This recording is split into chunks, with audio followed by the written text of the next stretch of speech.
Boa noite pessoal, tudo bem? Como é que estão? Tudo bom? Como passaram a semana? Tudo tranquilo? Sejam bem-vindos à página da Associação Espírita Mensageiros de Luz, aqui da cidade de Americana, São Paulo.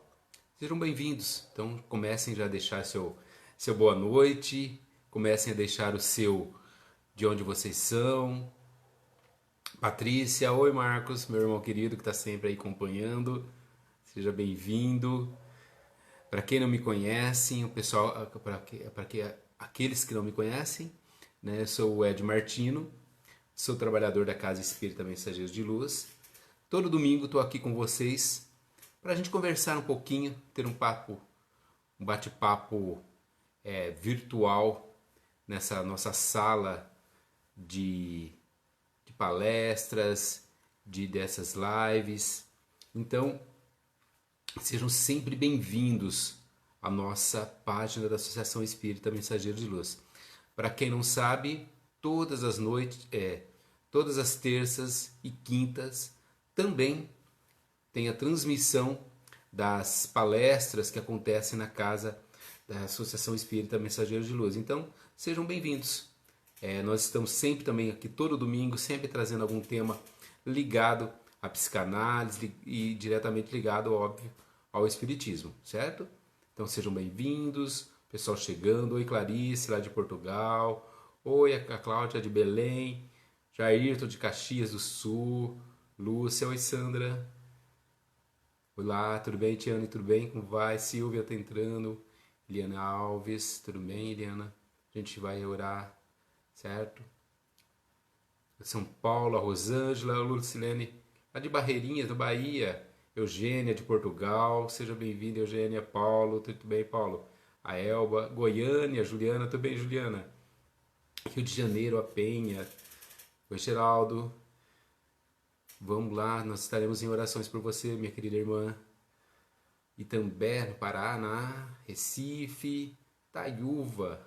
Oi Rita, de Carapicuíba, Santa Maria, lá do Rio Grande do Sul, Marlúcia de Jundiaí. Oi lá, Cleidia, Miriam chegando, boa noite. Boa noite a todos vocês que vão chegando, a Leila lá de Santa Catarina. Oi, Daniela, de Minas Gerais. Boa noite, Veranice. Santa Cruz do Rio Pardo, aqui pertinho, pertinho. Um pouquinho, né? Neuci de Goiânia. Vera de São Vicente. Como é bom tê-los aqui conosco. Sejam sempre bem-vindos, estejam conosco, compartilhem essa live, vão direcionando essa live aí também para aqueles que vocês acham que de repente também precisam estar conectados conosco. Essa live depois ela fica no canal do YouTube da Associação Espírita Mensageiro de Luz, assim como todas as lives que já foram realizadas aqui por esse canal, ficam todas disponíveis no canal da Associação Espírita Mensageiros de Luz. Oi Maria do Rossi, seja bem-vinda. Né? Então já foram mais de 20 lives que a gente fez aqui por essa página. Então todas lá. Basta você ir lá no canal do YouTube e procurar Associação Espírita Mensageiros de Luz, que você vai encontrar a playlist Momentos de Reflexão, tá bom? Eu gostaria de começar primeiro desejando um feliz Dia dos Pais a todos vocês, a todos que estão nos assistindo. Sejam bem-vindos. Olá Terezinha, tudo bem Terezinha? Fabi, tudo bem? Como é que tá? Em especial meu irmão querido que tá sempre assistindo aqui todo domingo. Feliz Dia dos Pais para você. Ao Eduardo, nosso presidente da Associação Espírita, que está fazendo aniversário hoje. Um abraço fraterno a você, Eduardo, né? Pai e grande amigo da nossa Casa Espírita, certo? Então, oi Augusto, seja bem-vindo à nossa página. Muito boa noite. Fabi, boa noite Fabi, tudo bem? Como é que tá? Então vamos lá então hoje. Eu quis aproveitar o Dia dos Pais, por quê? Qual que era a ideia? É para falar sobre pais e filhos. Hoje a nossa ideia é falarmos e discutirmos um pouquinho sobre a relação pais e filho na modernidade. E eu coloquei como título, vocês viram lá na descrição, né? Pais e filhos, um exercício de amor e crescimento. É esse o nosso propósito hoje, falarmos um pouquinho a respeito disso.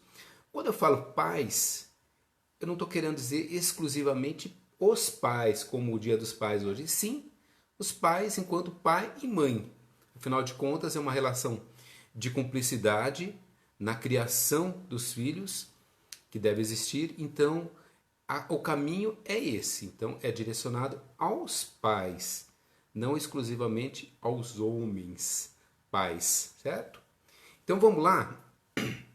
Então, olha só. Lá no título da minha live, eu coloquei assim, olha, uma frase que tem no livro no Evangelho segundo o Espiritismo, que diz assim: que fizeste do filho confiado à vossa guarda? Kardec já perguntava isso. Que fizeste do filho confiado à vossa guarda? De que maneira você está cuidando desse bem maior que lhe foi confiado? E aí eu já coloco alguns questionamentos para a gente começar a trazer aqui. Primeiro, você se arrependeu de ter um filho ou não ter tido um filho? E se pudesse, com a mentalidade assim que você tem hoje, teria tido um filho em idade diferente da que teve? Seus filhos lhe trouxeram algum tipo de aprendizado? Você melhorou ou piorou como pessoa após o nascimento desses filhos ou do filho? Como você está? De que maneira esses filhos te conduziram realmente para uma melhora moral, uma melhora espiritual? Como você se enxerga como pais, como os pais hoje? Como você se enxerga sendo tutor, né, nessa existência do seu filho? Será que ele te trouxe alguma aprendizagem? Será que você mudaria alguma coisa em tempos de época para ter tido esse filho? De que maneira você enxerga isso, hein? Então, olha só. Lá no Evangelho, desculpa, no Livro dos Espíritos, tem uma pergunta que fala assim: qual é o objetivo da encarnação dos espíritos? E aí os espíritos, Kardec faz essa pergunta aos espíritos, e os espíritos respondem assim: Deus lhe impõe a encarnação com o objetivo de fazê-los chegar à perfeição. Para alguns é uma expiação, certo? Para outros, uma missão. Todavia, para alcançarem essa perfeição, a gente deve suportar todas as vicissitudes da nossa existência. Nisso está a expiação. Então, qual é o melhor lugar será para que a gente possa exercer essa missão, exercer essa expiação, trabalhar as nossas provas, essas vicissitudes que o Kardec coloca no Livro dos Espíritos? Não há outro lugar melhor que não seja onde? Na família. Não há outro lugar melhor que não seja no lar. Porque a família, Joana de Ângeles, ela diz lá no seu livro Adolescência e Vida a seguinte questão. Ela coloca assim, que a família é o laboratório moral para as experiências da evolução. Só que desde que o amor seja aceito como grande equacionador dos desafios e das dificuldades. Percebem isso? Olha a grande lição que Joana de Ângeles dá em uma única frase: o amor seja o grande equacionador dos desafios e das dificuldades.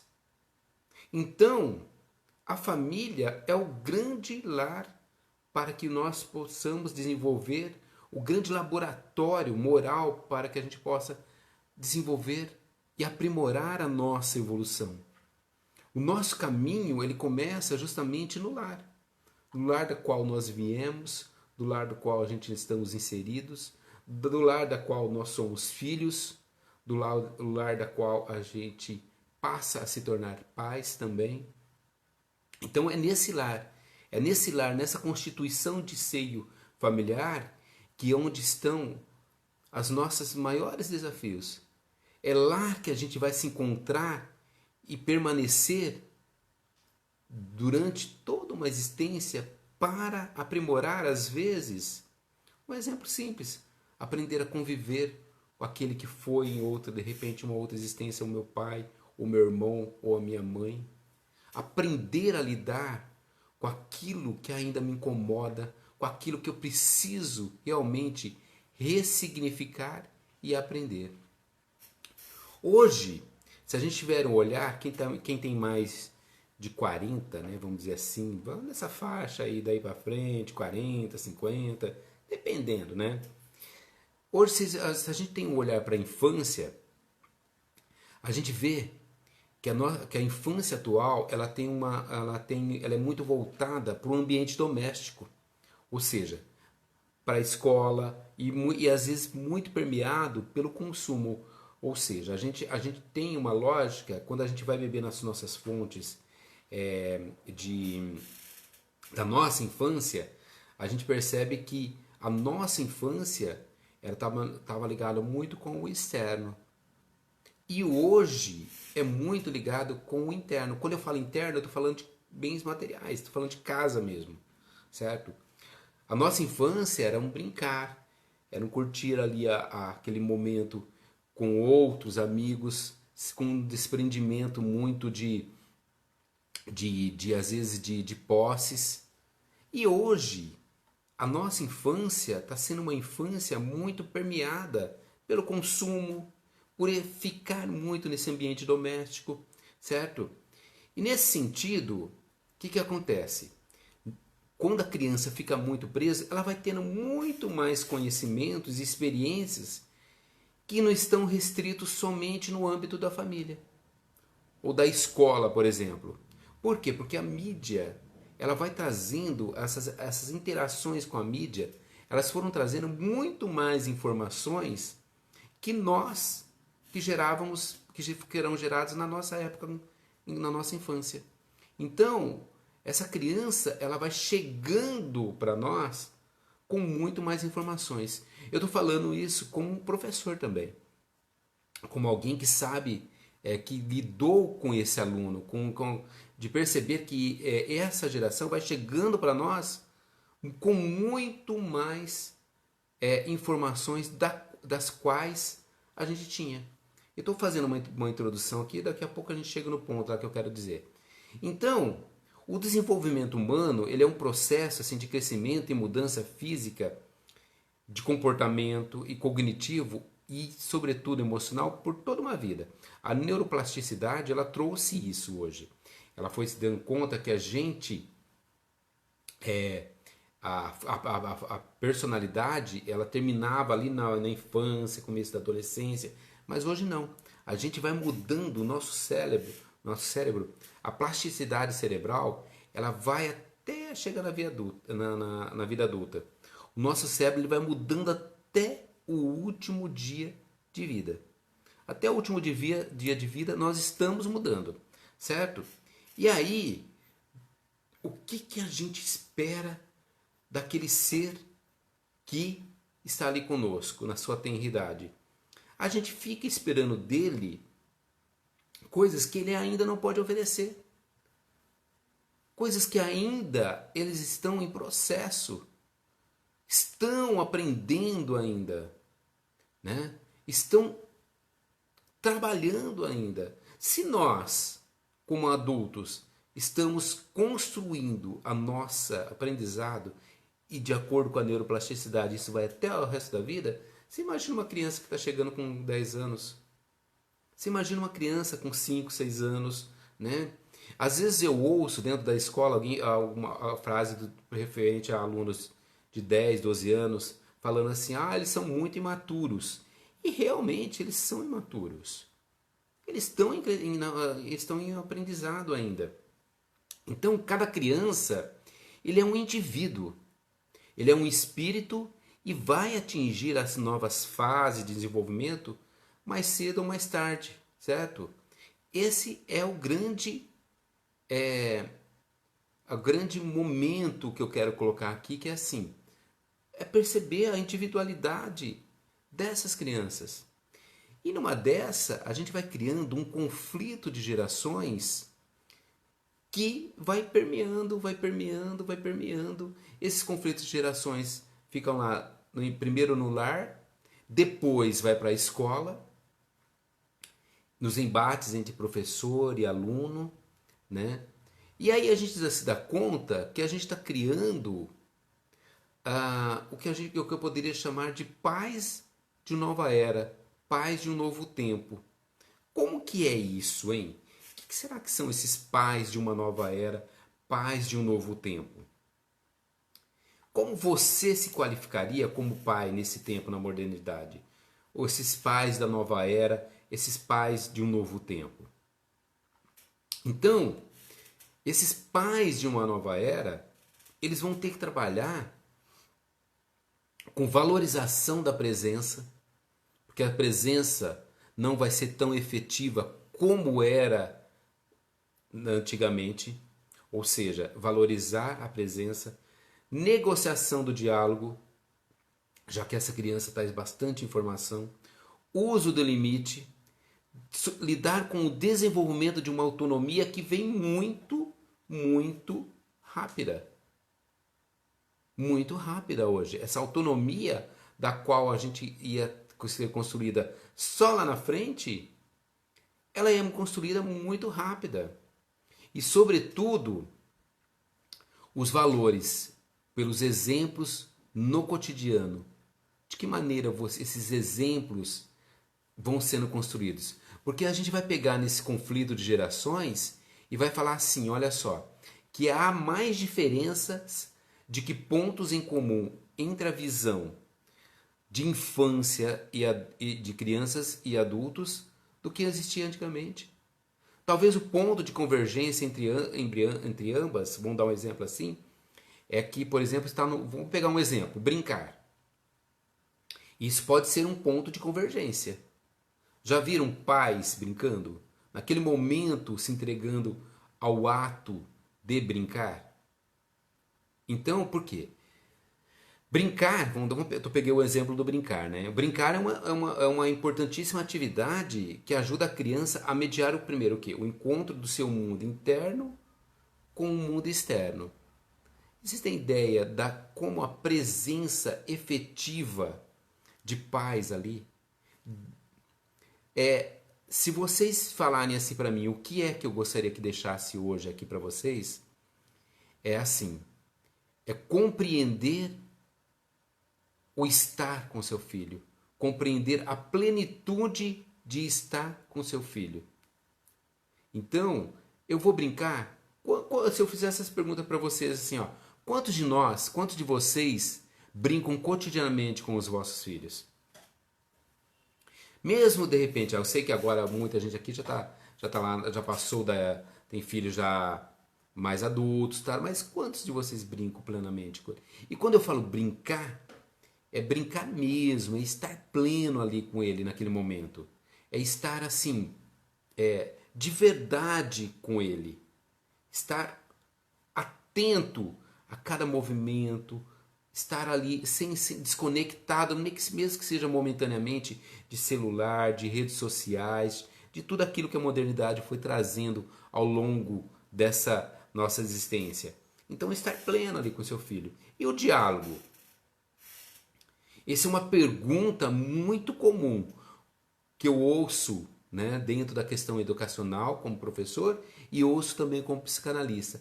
Como fazer para escutar meu filho e para me comunicar de fato com ele? Como fazer, hein? Será que existe receitas prontas? Será que, primeiramente, o que você precisa ter? Precisa sentir vontade, desejo de se comunicar com a criança. Começa por aí. O diálogo ele começa por aí. Primeiro sentir realmente vontade, desejo de se comunicar com a criança. Então, entre pais e filhos, o que acontece? Há muitos não ditos. Há muitos não ditos. Esses não ditos, eles vêm justamente do fato que os pais, eles não enxergarem os filhos como capazes de ouvir e compreender o que se diz a ele. Você entende o que eu quero dizer? Ou seja, Nós achamos que nossos filhos eles não estão prontos para ouvir. Isso é ignorar a individualidade desses nossos filhos. Isso é não tratá-los como sujeitos. E vai criando na criança o sentimento que deve esconder certas coisas dos pais, porque os filhos vão temer decepcioná-los. Olha como começa a fraquejar a questão do diálogo. Muitas vezes, por isso, os pais acham o filho fraco, medroso, não muito inteligente. Por quê? Porque o filho não expõe de verdade aquilo que vai acontecendo. E nós vamos criando, o Ivan Capelato, ele chama de deficientes afetivos. Ele diz que os piores deficientes são os deficientes afetivos. E a gente está criando uma geração de deficientes afetivos. Sabe o que são os deficientes afetivos? Deficientes afetivos são aqueles que são carentes, porque carentes de emoção, carentes do sentir, carentes de carinho, de afeto. Como o próprio nome diz, deficientes afetivos, certo? Então, como a gente lida com esses deficientes afetivos que vão chegando hoje? Porque os deficientes visuais a gente vai ter mecanismo, os deficientes auditivos a gente tem, os intelectuais a gente foi criando, a sociedade foi criando mecanismos para lidar com ele. Mas e esses afetivos? De que forma a gente vai aprender a lidar com esses deficientes afetivos? O Isamitiba, ele traz com relação, só voltando à questão do diálogo, né? Ele fala assim, ele fala que percorrendo o caminho do diálogo. Ele fala no livro, um livro bem conhecido dele, que é o Quem Ama Educa. Ele fala assim, olha, lembra da questão da plenitude, de estar pleno lá? Parar, que é a atenção, ouvir, a razão, olhar, despertar a intuição, pensar e agir. O pensar na resposta, o agir a resposta dada. Compreende como tem todo um processo ligado a isso? Como que eu consigo realmente prestar atenção e ouvir e ter um diálogo se eu não paro? Se eu não olho nos olhos do meu filho? Se eu não penso na resposta a ser dada? Se eu não penso realmente como eu vou gerar uma determinada emoção nele? De que forma essa emoção vai ser gerada no meu filho? Quantos de nós realmente ouvimos cotidianamente nossos filhos? Escutamos de fato, o que eles trazem para nós? A gente acha que eles são indivíduos ainda não constituídos de uma intelectualidade, de uma responsabilidade, de uma maturidade. Mas o que a gente tem que observar é que sempre, dentro daquilo que eles podem oferecer, a gente tem que trabalhar, tem que ouvir, né? E, sobretudo, começar a buscar resoluções conjuntas, resoluções das quais os limites vão ser estabelecidos, os limites vão ser construídos nessa coletividade, né? Criar realmente criar assim soluções, eu diria conciliatória, para que todos realmente sejam bem atendidos. É o negociar, onde as minhas necessidades são tão importantes quanto as suas. E quando eu falo de necessidade, a gente vem naquele item que eu falei lá anteriormente a respeito do consumo. Porque o que acontece? Hoje esse consumo é um consumo desenfreado. A forma de suplantar aquela deficiência afetiva, ela vem, na maioria das vezes, por meio de presentes. De presentes. Eu quero dar eu quero dar algo pro meu filho, o que eu vou lá? Eu compro um presente. Eu vou dando muitos sims o tempo todo, certo? Porque assim, os pais eles devem satisfazer as necessidades dos filhos, não as vontades, certo? Não as vontades dele. Ele deve satisfazer as necessidades desses filhos. Então, se essa geração de hoje, né, antigamente, deixa eu só pegar aqui um item. Antigamente, se tratava a criança como um mini adulto, certo? Quando eu falo antigamente, bem antigamente mesmo, ele era tratado como um mini adulto. O que foi tratando, o que foi mudando hoje?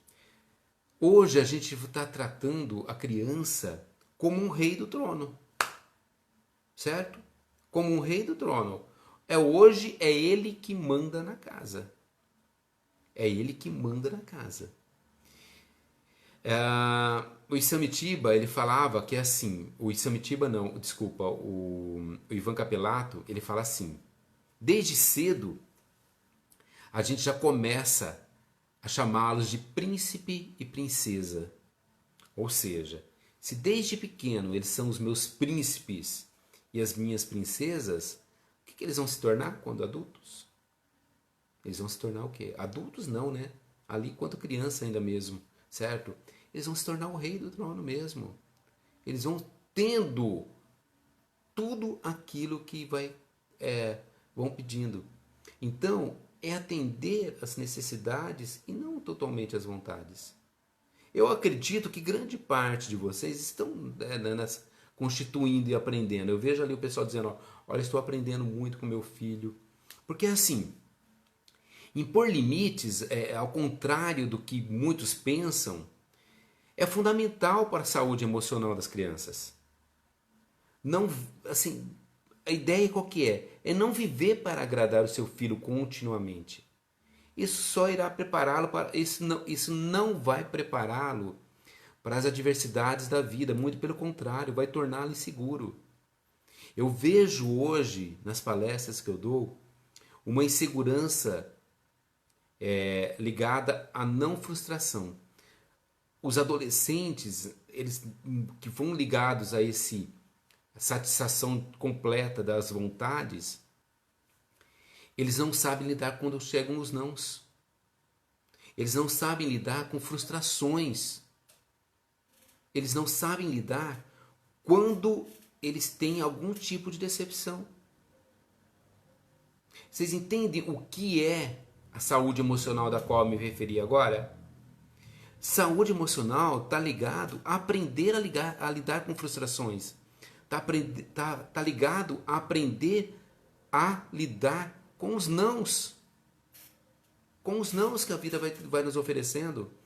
Quando os nãos vão chegando, a gente aprende a lidar com as frustrações. A gente começa a se dar conta de que a vida vai ser sempre isso. Se a gente trouxer... Eu bato muito nessa tecla aqui nas minhas lives. Olha só. Se estamos num mundo de provas e expiações, esses não vão aparecer muito mais intensamente do que a gente dá conta. E como prepará-los? Dando-lhes nãos. Não satisfazendo todas as vontades, e sim satisfazendo as suas necessidades. O Cortella, Mário Sérgio Cortella, né? Ele tem lá no livro dele chamado Educação, Convivência e Ética, ele tem uma frase que eu acho fantástica. Ele fala assim, olha, um pai e uma mãe não podem dizer jamais para o seu filho, porque eu te amo, aceito tudo. Pois é exatamente o que? O inverso. É porque eu te amo que eu quero que você seja uma pessoa decente. É porque eu te amo e desejo que você tenha ciência de que as coisas elas são conquistadas com muito esforço. É por isso. É por essa razão de lhe dar aquilo que realmente ele necessita. E é porque eu te amo que eu não vou aceitar tudo aquilo. Então, eu tenho muitos colegas educadores que estão aqui assistindo a live agora, que eu já vi que estão aqui comigo. Eles podem responder isso claramente para mim. De que quando chega no ambiente escolar, o lidar com os nãos, o lidar com as frustrações, o lidar com as decepções que vão acontecendo, são muito danosos para a sua saúde emocional. E, consequentemente, chega na escola, certo? Chega na escola isso. Então, o que a gente precisa realmente é aprender a lidar com essa saúde emocional. E quando chega essa decepção, gente, é assim. Se já está implantado isso, a gente tem que aprender a lidar. Por quê? Porque o afeto gerado a partir da decepção, a gente precisa lidar também. Vamos dar um exemplo assim. Muitos pais às vezes ignoram uma determinada situação que o filho passou na escola ou passou em outro lugar. Não, isso passa, isso... Não, vá lá. Trabalhe com seu filho. Se a decepção já está implantada, se a frustração já está implantada, trabalhe isso com ele. Vá trabalhar com ele. Converse. Dê atenção. Ouça. Não ignore o sentir desse garoto, dessa garota. Não ignore nunca. Esteja atento a qualquer desvio de uma normalidade ligada à questão emocional. Por quê? Porque é justamente nessa fase que são despertos os distúrbios de ordem alimentar, as esquizofrenias. Então, estejam atentos a isso. Observem, fiquem atentos a tudo aquilo que vai sendo, que seu filho vai te trazendo de informações. Porque assim, os limites, eles só fazem sentido para crianças se eles forem postos em um contexto ambiental e educativo na qual ela se sinta o quê? Acolhida. Acolhida sem reservas e amada. E esse amor que eu falei lá no início da live, é ele que vai ser a base sempre de referência. Então não ignore o sentir dos seus filhos, mesmo que sejam pequenas decepções, pequenas questões que eles vão trazendo, não ignore esse sentir. A gente tem que aprender a lidar com isso. Olha só, eu vou ler um trechinho aqui do Evangelho segundo o Espiritismo, que ele fala assim, olha só.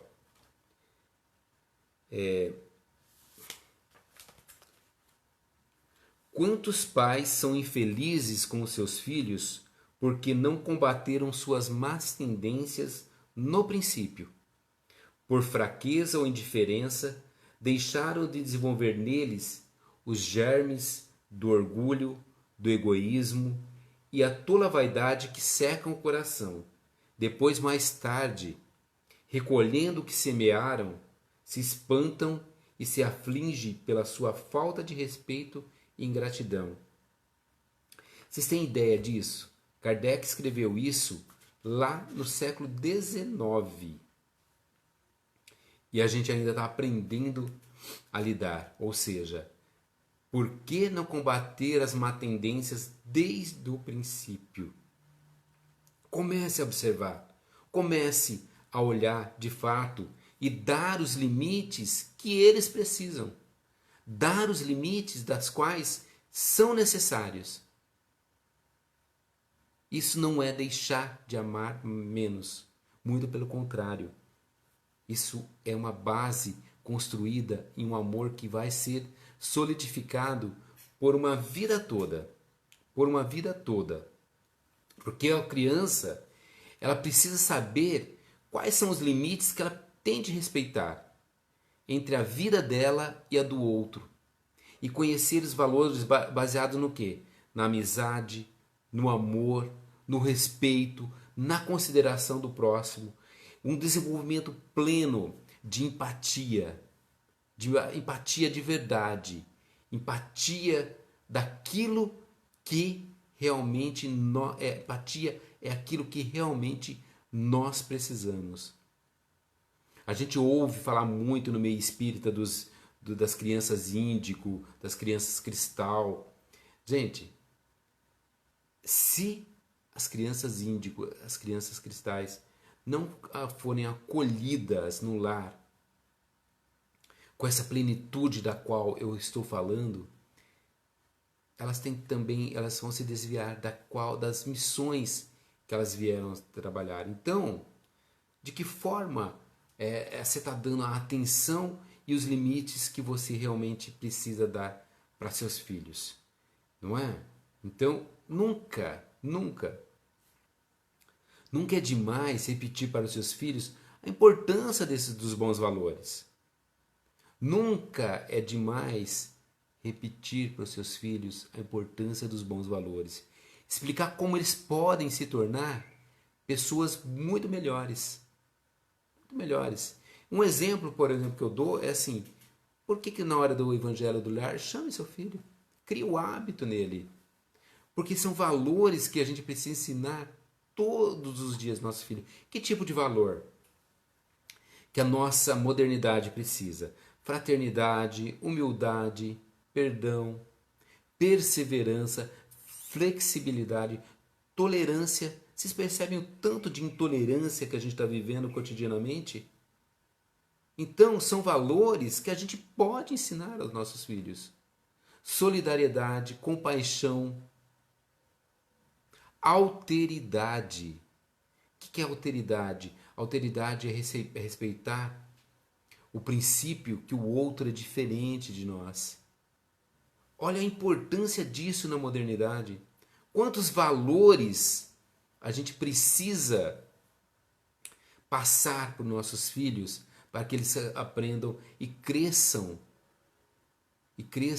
já com valores intrínsecos, a valores arraigados, que vão produzir frutos na sua fase adulta. E como se aprende esses valores? Esses valores se aprendem através de exemplos práticos. Aprende-se muito mais com os exemplos práticos do que com regras ditadas. O dia a dia da casa, ele passa por muito desses valores que eu acabei de dizer para vocês. Coerências e incoerências, elas estão arraigadas ali no dia a dia da casa.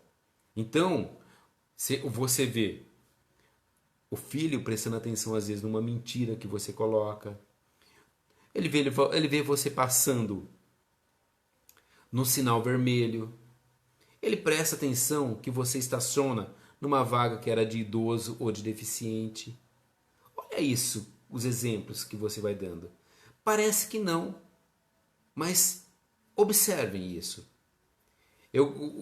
O Freud, ele coloca que até os 7 anos nós vamos construindo a nossa personalidade, nosso caráter, né? E depois é só repetição.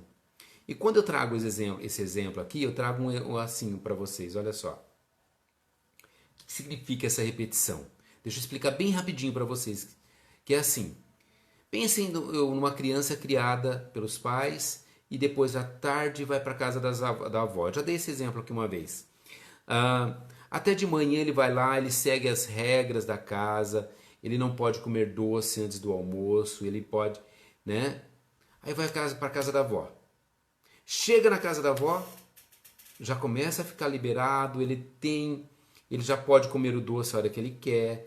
E às vezes, eu estou falando exemplo, gente, não que seja generalizado, tá? É um exemplo específico. Estou pegando um caso aqui, né? E aí a avó fala assim, olha, come o docinho, mas não fala para a mamãe. Mas não fala para a mamãe. O que essa criança vai introjetando?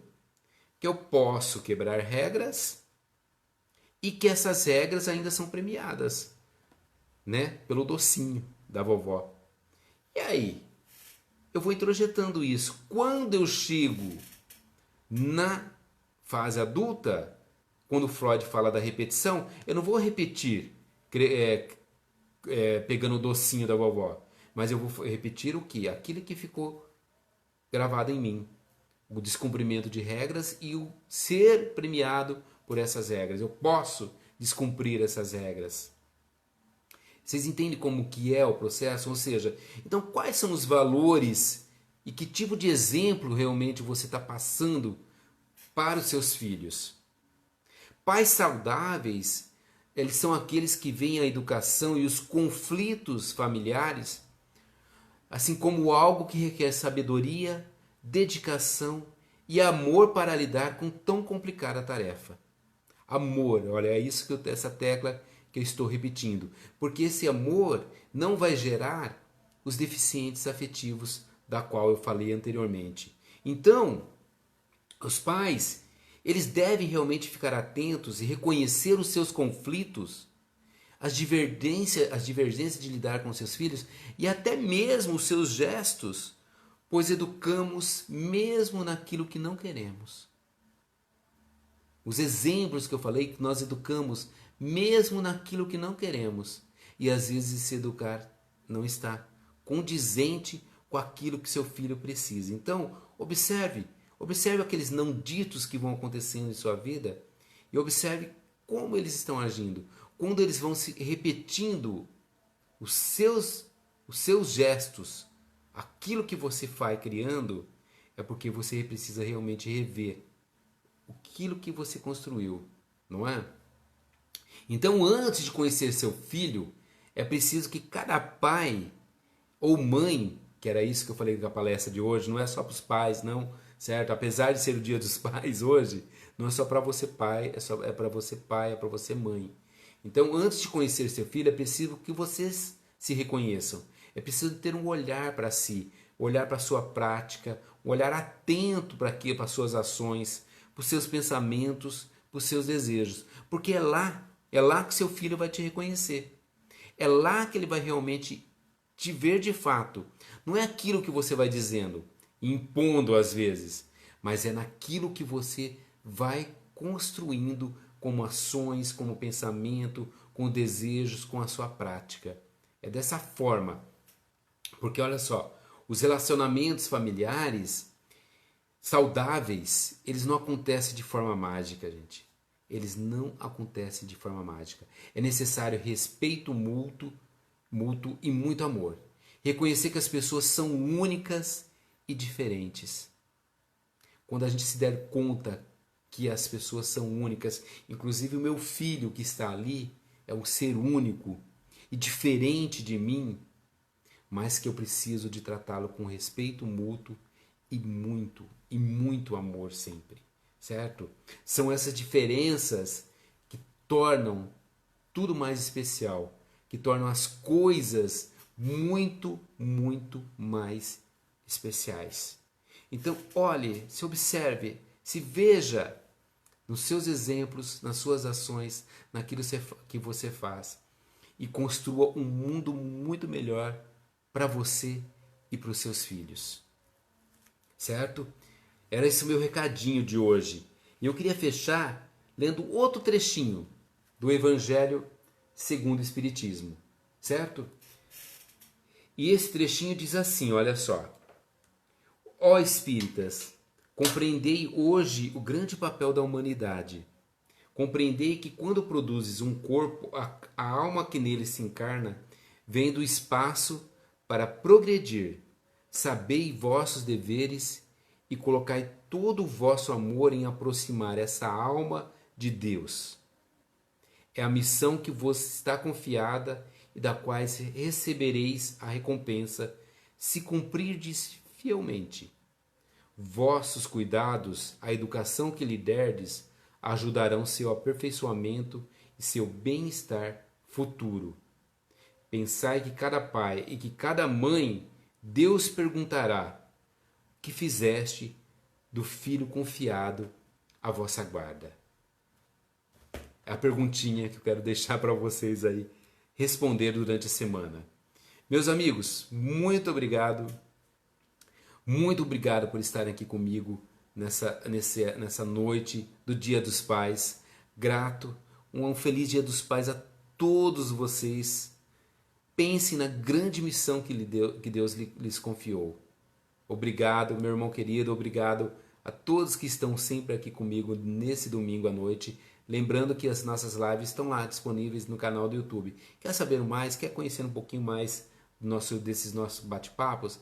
Entre lá na página da Associação Espírita Mensageiros de Luz e você vai encontrar todas as lives, né, que a gente disponibilizou desde outubro.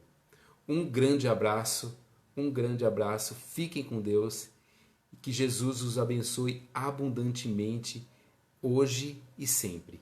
Paz e bem para todos vocês. Até mais.